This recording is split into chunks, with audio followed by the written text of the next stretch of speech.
उसकी लगातार दर्द से चीखें निकल रही थी, लेकिन कोई भी उसकी मदद नहीं कर पा रहा था। यह एक मुश्किल केस था।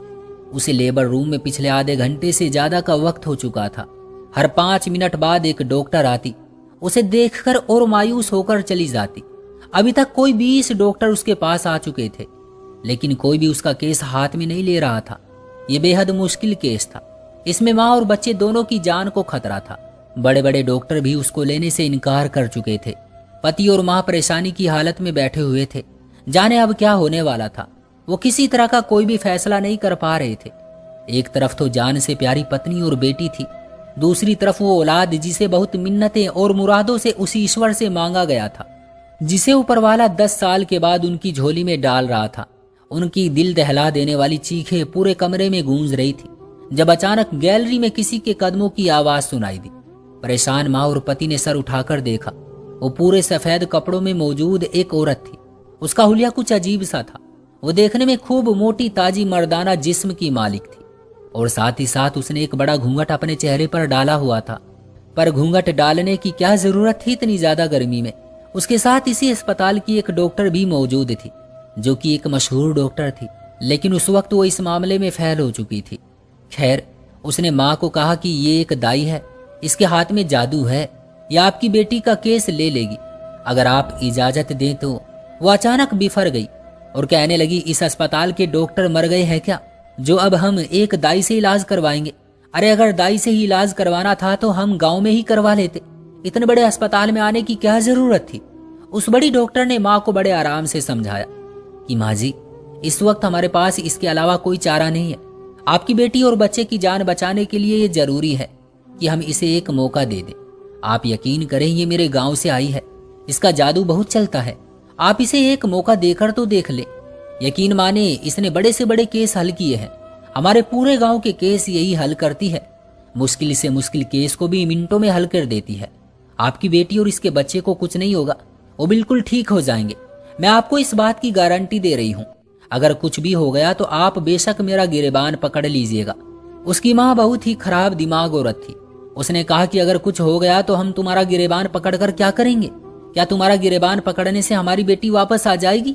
अरे जाओ, किसी और को बुला कर लाओ। मेरी बेटी अंदर मर रही है। तुम लोग कैसे गैर जिम्मेदार हो?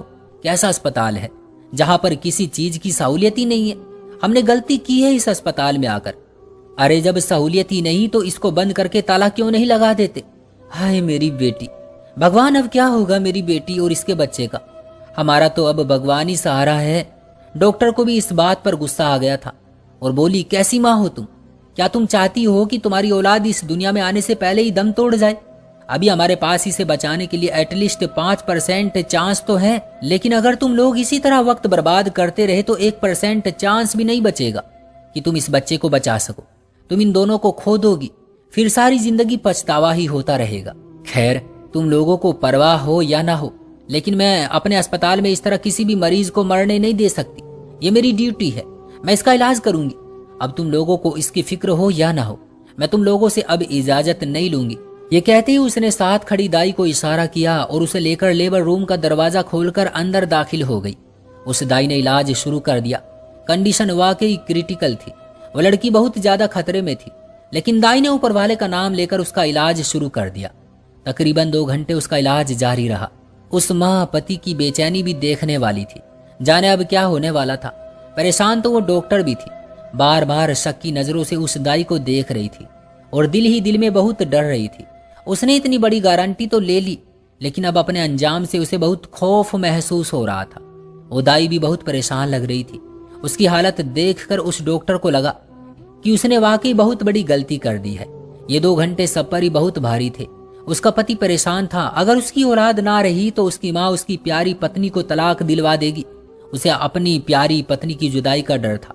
लड़की की माँ जो इस खौफ में गिरफ्तार थी कि आगे खाई है और पीछे कुआं। अगर मेरी बेटी मर गई तो क्या होगा, लेकिन अगर बच्चा मर गया तो भी उसकी बेटी तलाक का सदमा नहीं सह पाएगी, जीते जी मर जाएगी। जबकि दूसरी तरफ वो डॉक्टर जो अपनी गारंटी पर दाई को लाई थी, अगर उसके हाथों लड़की या बच्चे को नुकसान हो गया तो उसकी सारी मेहनत और नौकरी तक चली जाएगी। जबकि वो दाई, वो तो अपनी किसी और ही सोच में गुम थी। उसके दिमाग में 5 साल पहला हुआ किस्सा गूंज रहा था। 2 घंटे के बाद अचानक बच्चे की रोने की आवाज गूंजी। तो वो सब चौंक कर होश में आए। डॉक्टर ने हैरानगी भरी नजरों से दाई की तरफ देखा तो दाई मुस्कुरा दी। दाई ने उसे ना उम्मीद नहीं किया था। उसकी नॉर्मल डिलीवरी करने में कामयाब हो गई थी। लड़की का पति और सास बच्चे के रोने की आवाज सुनकर दरवाजे के पास जा खड़े हुए। उन्हें बेचैनी से दरवाजा खुलने का इंतजार था। आखिर में आधा घंटा उन्हें और इंतजार करना पड़ा और आधे घंटे के बाद दरवाजा खुला और वही सीनियर डॉक्टर हाथ में मौजूद नीले से कंबल में लिपटा खूबसूरत सा बच्चा लिए हाजिर हुई और आकर उसे उस लड़की की माँ की झोली में डाल दिया और कहा कि बधाई हो, ईश्वर की कृपा से बेटा हुआ है, ऊपर वाले की कुदरत है, उसका बहुत बहुत धन्यवाद करना चाहिए। उसके पति ने बेचैनी से पूछा, और मेरी पत्नी? डॉक्टर ने कहा कि आपकी पत्नी भी भगवान की कृपा से बिल्कुल ठीक है, नॉर्मल डिलीवरी हुई है, कुछ देर में उन्हें रूम में शिफ्ट कर दिया जाएगा। पति ने उसे फटी फटी सी निगाहों से देखा और फिर उस बच्चे को देखा तो वो बच्चा बहुत प्यारा था। कुछ ही देर में दाई बाहर आई तो लड़की की माँ उसके कदमों में गिर गई और कहा कि हम तुम्हारा बेहद धन्यवाद करते हैं, हम तुमसे अपने पिछले व्यवहार की माफी चाहते हैं। अगर आज तुम ना होती तो न जाने मेरी बेटी का क्या हाल होता। हमें माफ कर दो, तुमने हम पर बहुत बड़ा एहसान किया है। तुम बताओ इस एहसान के बदले तुम्हें क्या चाहिए? तुम जो कहोगी तुम्हें उसके बदले में मिलेगा, तो बताओ तुम्हें क्या चाहिए? दाई ने सर को हिलाते हुए अपने पैर उससे छुड़वाए और एक साइड पर खड़ी हो गई। सीनियर डॉक्टर जल्दी से उनके करीब आई और उनको कहा कि ये बोल नहीं सकती, ये बचपन से ही गूंगी है, लेकिन फिर भी इसके हाथ में आराम है। इस पर उस लड़की की माँ ने हैरत से दाई की तरफ देखा और फिर अफसोस में सर हिलाकर कहा कि ओहो, बहुत अफसोस हुआ। फिर भी आप इनसे पूछकर बता दें कि इन्हें क्या चाहिए, जो ये कहेंगी हम देने के लिए तैयार हैं। दाई ने हाथ उठाकर उस ईश्वर की तरफ इशारा किया, जिस पर उस लड़की की माँ उससे और भी ज्यादा प्रभावित हुई और अपने दामाद को इशारा किया। वो अपना बेटा अपनी सास को पकड़ाकर वहां से चला गया और कुछ देर बाद वापस आया तो उसके हाथ में एक लिफाफा था। उसने वो लिफाफा दाई की तरफ बढ़ा दिया। दाई उनसे वो लिफाफा ना लेना चाह रही थी, लेकिन उनके बहुत ज्यादा कहने पर वो इनकार न कर सकी और उनसे लिफाफा लेकर एक कमरे की तरफ बढ़ गई, जो कि अस्पताल के बिल्कुल पिछली तरफ बना हुआ था। यहीं से हॉस्पिटल से बाहर जाने का रास्ता था। दाई ने उस कमरे में जाकर लिफाफे को खोला तो ये देखकर हैरान रह गई कि उस लिफाफे में पूरे 30,000 रुपए मौजूद थे। दाई की आंखों में एकदम आंसू आ गए। इतने समय बाद उसने इतनी सारी रकम एक साथ देखी थी। उसका मतलब कि अब उसके हालात बदलने वाले थे। उसके बाद अक्सर वो दाई हॉस्पिटल में और गांव में औरतों की डिलीवरियां करना शुरू हो गई थी। लोग उसके इलाज से बहुत खुश थे कि वाकई उसके हाथ में कोई जादू है। उसके दिन बदलने लगे थे। रोजाना 1-2 केस मिल जाते जिनको वो बड़ी आसानी से हल कर लेती। लोग उससे खुश होकर उसे भारी कीमत देकर जाते थे। धीरे धीरे फिर से मशहूर हो रही थी। अब लोग हॉस्पिटल जाने की बजाय उसी के पास आने लगे। सब उसको ही बुला लेते। अब वो ये रोज रोज आना जाना कर करके थक चुकी थी। उसने सोचा कि क्यों ना मैं अपना क्लिनिक खोल लूं। उसने अपना अकाउंट बैलेंस चेक किया तो उसके पास अच्छी खासी रकम इकट्ठा हो चुकी थी। उसने शहर और गांव को मिलाने वाले लिंक रोड पर एक जमीन खरीदी और उस पर अपने क्लिनिक का काम शुरू करवा दिया। क्लिनिक के बनने तक उसने सोचा कि तब तक मैं अपना काम जारी रखती हूँ ताकि और ज्यादा पैसे इकट्ठे हो जाए। उसने अपना दाई वाला काम साथ साथ जारी रखा। क्लिनिक की बिल्डिंग 5 महीने में बनकर तैयार हो चुकी थी, लेकिन अब मसला ये था कि वो ये क्लिनिक चलाती किस नाम से, क्योंकि उसके पास ना तो कोई पढ़ाई थी और ना ही कोई डिग्री। क्लिनिक चलाने के लिए उसके पास गायनाकोलॉजिस्ट की डिग्री होनी जरूरी थी। काफी देर सोचा कि अब क्या किया जाए। आखिरकार वो इस नतीजे पर पहुंची कि अपनी उसी सीनियर डॉक्टर दोस्त से मदद ली जाए जो उसे अस्पताल लेकर गई थी। आखिर ये सब कुछ भी तो उसी की वजह से ही मुमकिन हुआ था। अगर वो ना होती तो ये उस औरत का केस हल ना कर पाती और फिर इसे यहाँ कोई जानता भी तो नहीं था। फिर उसने फोन उठाया और अपनी दोस्त पर मैसेज किया। मैसेज में उसने रचना को सारे हालात बता दिए थे। उसने कहा कि रचना, मुझे तुम्हारी मदद की जरूरत है। तुम्हें पता है मैंने क्लिनिक खोला है, लेकिन मैं अपने नाम पर यह क्लिनिक नहीं चला सकती, तुम जानती हो। इसलिए मैं चाहती हूँ कि इस क्लिनिक का नाम तुम्हारे नाम पर रख दिया जाए, इसकी ओनर तुम बन जाओ। रचना ने मुस्कुराते हुए इस बात की हामी भर ली। अगले कुछ दिनों में ही क्लिनिक का सारा लीगल कागजी काम पूरा हो गया। दाई और रचना अब रोजाना क्लिनिक जाने लगी थी। उन दोनों को अब 2 तरफा फायदा होने लगा था। उनका क्लिनिक चंद ही हफ्तों में शोहरत की ऊंचाइयों को छूने लगा था। उनको दिन दुगनी रात चौगुनी तरक्की हो रही थी। सर्विस 24 घंटे की थी। दिन रात वहां मरीजों का तांता बंधा रहता। कभी कभी तो उन्हें सर खुजाने की भी फुर्सत न मिलती। सबको ही दाई के इलाज पर यकीन था। वो उसके इलाज से खुश थे। रचना रात को वहां से घर चली जाती, जबकि दाई रात को भी वहीं रहती कि कहीं कोई इमरजेंसी ना आ जाए। वहीं एक तरफ सो जाती और जब कोई मरीज आता तो वो फौरन उठ खड़ी होती। उस दिन रोजाना की तरह रचना सुबह के वक्त ही वहां पहुंच चुकी थी। दोनों बैठी हुई थी जब अचानक रचना बोली कि अब तुम्हें अपना वादा पूरा करना होगा। अब तो सब कुछ ठीक हो गया है, सब कुछ तुम्हारी मर्जी के मुताबिक हो रहा है। अब तुम पर भी लाजमी है कि तुम भी अपना वादा पूरा करो। बस बहुत हो गया इंतजार। दाई ने इस बात में सर हिलाया और उसके हाथ पर हाथ रखा। रचना ने मुस्कुराकर उसकी तरफ देखा और उसे शुक्रिया कहा। इतनी देर में एक केस आ गया। उन्होंने जरूरी चीजें उठाई, हाथों में ग्लव्स पहने और अंदर की तरफ चल पड़े। अंदर जाते ही वो अपने काम में बिजी हो गए, ये जाने बगैर कि आज का दिन उनकी जिंदगी का कितना बुरा दिन साबित होने वाला है। तकरीबन पूरा दिन उनका मरीजों के साथ ही गुजर गया। शाम 6 बजे के करीब रचना ने उससे इजाजत चाही। आज दिन भर उन्होंने इतने केस हल किए थे कि अब मुश्किल ही था कि रात को उनके पास कोई केस आता। दोनों बहुत थक चुकी थी। उसने रचना को बाय कहा और खुद भी कमरे में आ गई। उसका थकान से बुरा हाल था, ऊपर से गर्मी का मौसम था, उसे बेहद पसीना भी आया हुआ था। उसका क्लिनिक सड़क के बिल्कुल ऊपर था, जिसकी वजह से सारी धूप क्लिनिक पर पड़ती और दोपहर तक उसका क्लिनिक तप जाता था। उसने एयर कूलर और पंखे इत्यादि लगाए थे, लेकिन गुजरात में पड़ती गर्मी को कम करने के लिए वो काफी नहीं थे। उसके आसपास एक पेड़ भी नहीं था कि चलो कुछ देर साया ही हो जाए। उसने सोचा कम से कम वो एक कमरे में तो एसी लगवा कर रहेगी, ताकि जरूरत पड़ने पर बंदा कुछ पल के लिए तो एसी की ठंडी हवा में बैठ सके। गर्मी ज्यादा महसूस होने पर उसने अपने चेहरे से चादर उतार कर एक तरफ कर दी। खुद वॉशरूम गई, हाथ मुंह धोया और कपड़े बदल कर वापस आई। इसी तरह स्ट्रेचर पर ही कुछ देर सुस्ताने के लिए लेट गई, मगर यहीं पर उससे एक बड़ी गलती हुई थी जो कि सब कुछ डुबोने वाली थी। उसके क्लिनिक का दरवाजा खुला रह गया, जिसे बेध्यानी में वो बंद न कर सकी। उसे क्या पता था कि सुस्ताने के चक्कर में वो सो ही जाएगी। उसके सोते ही कुछ देर बाद क्लिनिक का दरवाजा खुला और एक मरीज अंदर आई। उसके साथ 2 लोग और भी थे। ये उसी के मोहल्ले वाले थे, उसको जानते थे और उनको रचना ने ही वहां भेजा था। उसे पता था कि वो क्लिनिक पर ही होगी और उसका इलाज कर लेगी।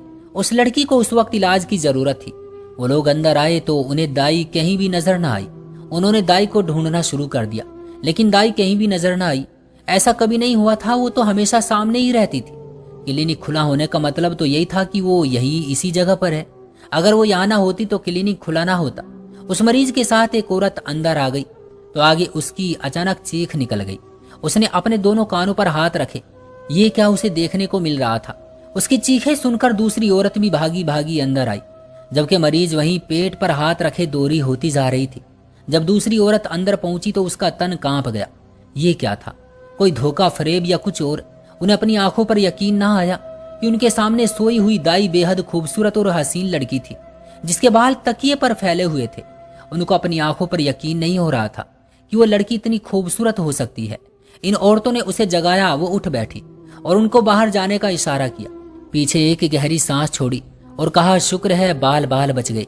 दयाराम गुजरात का रहने वाला था, जिसकी उम्र 32 साल थी। वो एक खूबसूरत नौजवान था। उसकी 5 बहनें थी और वो उनका इकलौता भाई था। बहन भाइयों में उसका तीसरा नंबर था। 2 बहनें उससे बड़ी जबकि 3 उससे छोटी थी। बड़ी 2 बहनें सिर्फ 5वीं तक ही पढ़ी थी।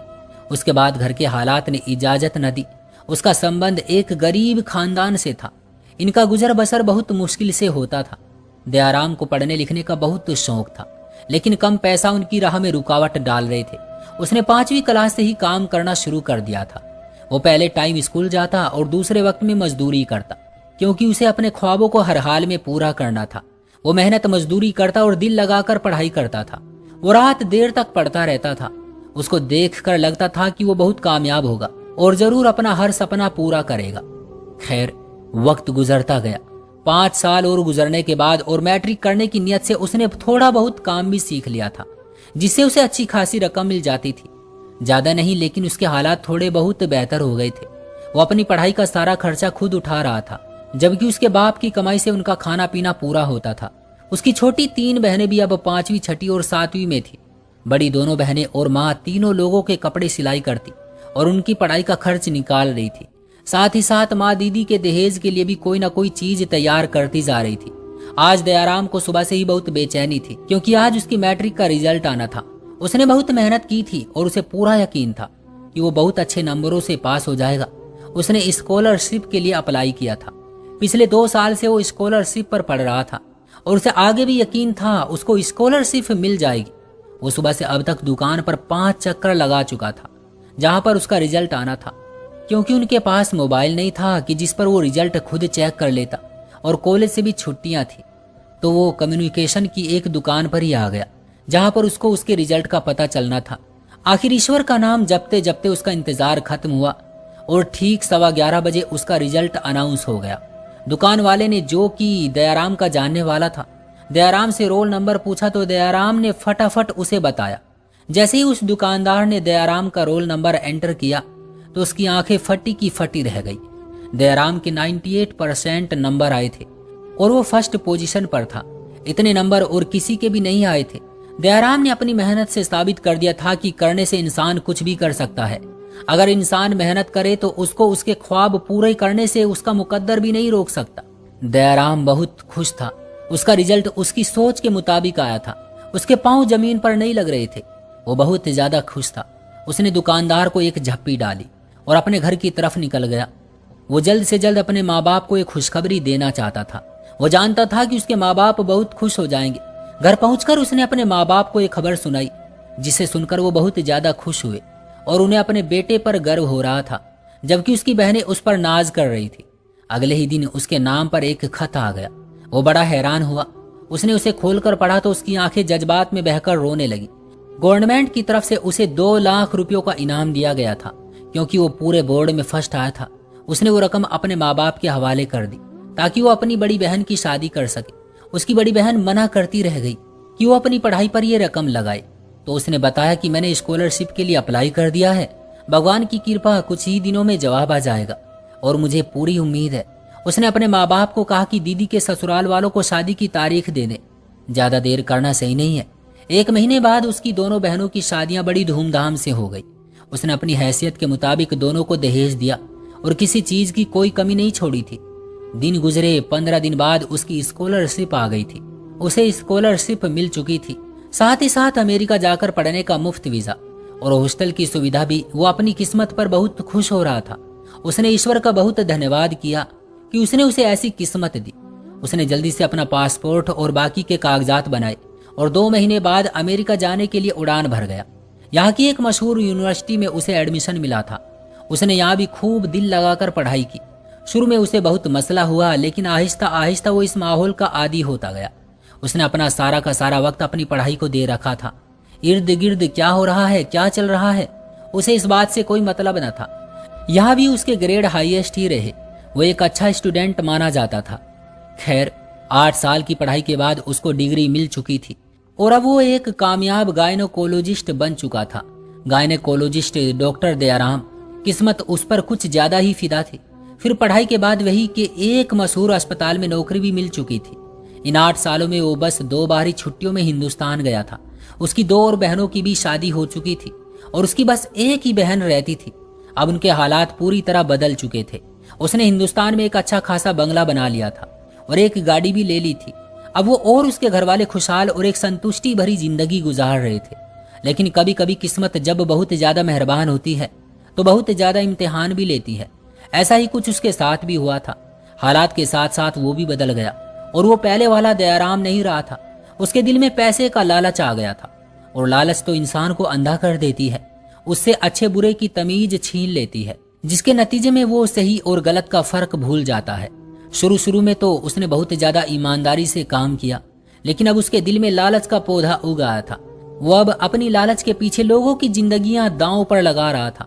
उसके पास ज्यादा क्रिटिकल केस ही आते थे, जिनको वो बड़ी आसानी के साथ हल कर लेता था। अब उसने ज्यादा पैसे कमाने के लिए मरीजों के इलाज में देर करना शुरू कर दी थी। जब भी कोई मरीज आता तो उसके साथ आए लोगों से जब तक वो अपनी मुंह मांगी रकम न वसूल कर लेता तब तक इलाज भी शुरू न करता। आज भी वो अपने कैबिन में बैठा हुआ था जब एक नर्स भागी भागी आई और उसे एक सीरियस केस का बताया। वो अपनी जगह से उठा और उस कमरे की तरफ बढ़ गया। उसने मरीज को देखा। उसकी डिलीवरी में अभी कुछ वक्त था। दयाराम ने उसके परिवार वालों से मोटी रकम जमा करने का बोला कि जल्दी करो वरना बहुत देर हो जाएगी। बाद में मुझे मत कहना कि मैं माँ और बच्चे को क्यों नहीं बचा पाया। वो अभी मुंह भाषा में ही व्यस्त था जब नर्स ने आकर उसे पेशेंट की मौत की खबर दे दी। ये खबर उस पर पहाड़ बनकर टूटी। उसे बड़ी हैरत हुई कि ऐसा कैसे हो सकता है। वो अभी उसको चेक करके आया था और अभी उसके पास काफी वक्त था। शायद किस्मत ने उससे इम्तिहान ले लिया था।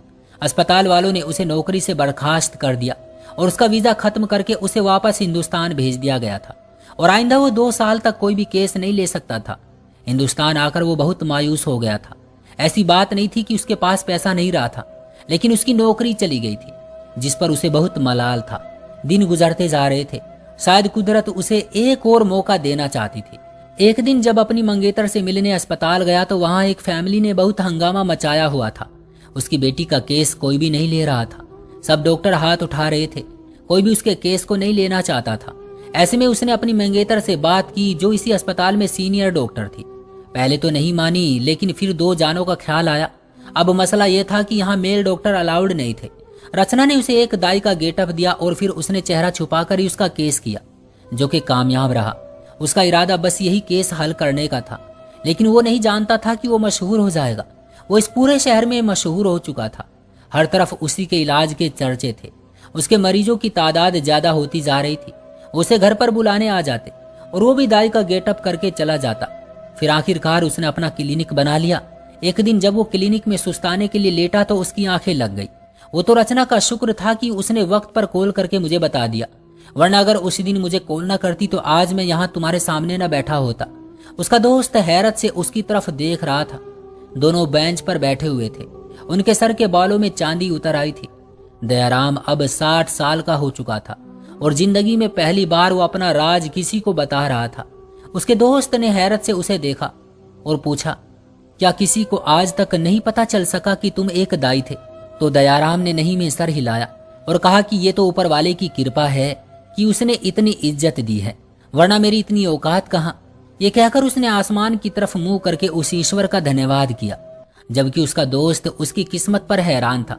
कुछ देर बाद बोला, यार दयाराम, एक बात तो बता, अब तुझे क्या कहूँ, डॉक्टर दयाराम या दाई दयाराम? ये कहकर वो कहकहा लगाकर हंस पड़ा, जबकि दयाराम ने उसे गर्दन से पकड़ लिया। तो दोस्तों, ये थी हमारी आज की कहानी। उम्मीद करते हैं कि आपको पसंद आई होगी। वीडियो को लाइक कर दीजिए और चैनल को सब्सक्राइब कर लीजिएगा। मिलते हैं अगली वीडियो में, तब तक के लिए धन्यवाद।